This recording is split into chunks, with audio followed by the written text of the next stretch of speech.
Good morning, everyone. It's my pleasure to be here today.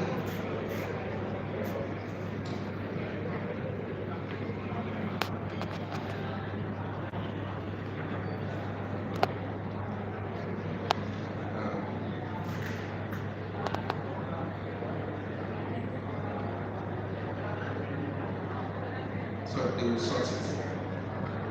All right. So, on behalf of the Board of Trustees and the Executive Committee of the Electric Mobility Promoters Association of Nigeria, I'd like to welcome us and also to appreciate very fairly the convener of this 3 days event for being, for putting it together and for finding it a good time to put the e-mobility in the mix of all the power, both the renewable, sustainable, and all of those. My name is Engineer Akinlusi, and I'm the president of the Electric Mobility Promoters Association of Nigeria. Distinguished guests, policymakers, industry leaders, investors, development partners, and colleagues, once again, good afternoon.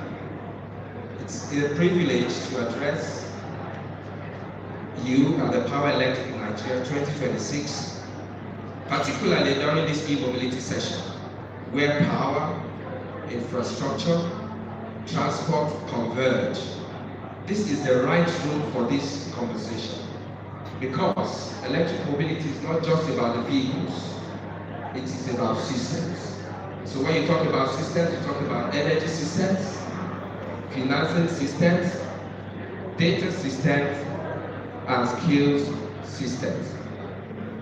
Today, I would like to frame my conversation for discussion around 6 realities that is shaping electric mobility in Nigeria today. Those are the major 6 things I want to look at. And in looking at these, don't look at it with just one eye, look at it with both eyes.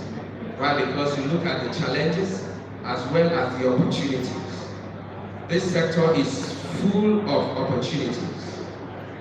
And these are the theoretical challenges, and they are the practical truth that will determine whether e-mobility in Nigeria remains at pilot stage or that we scale with purpose in mind.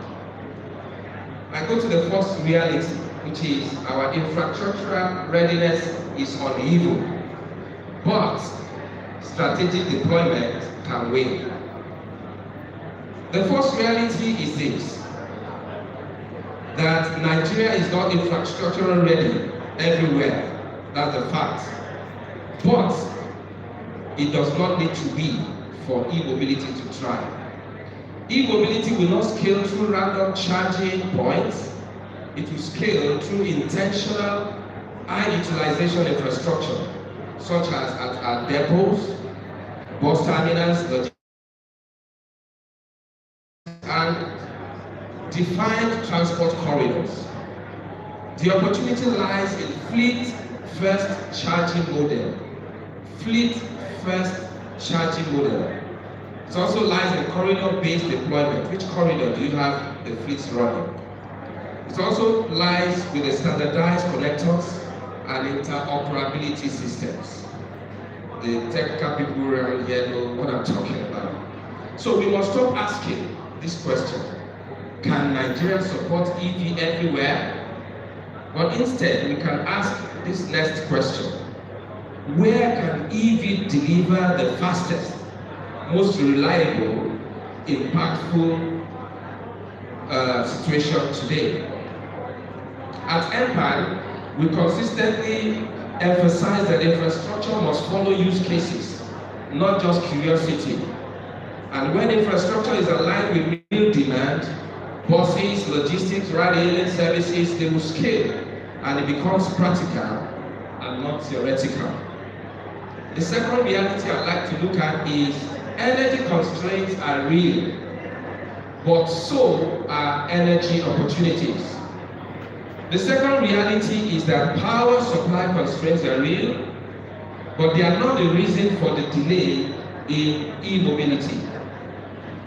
Electric vehicles do not require 24/7 power everywhere. Yeah, those who know are already nodding their heads.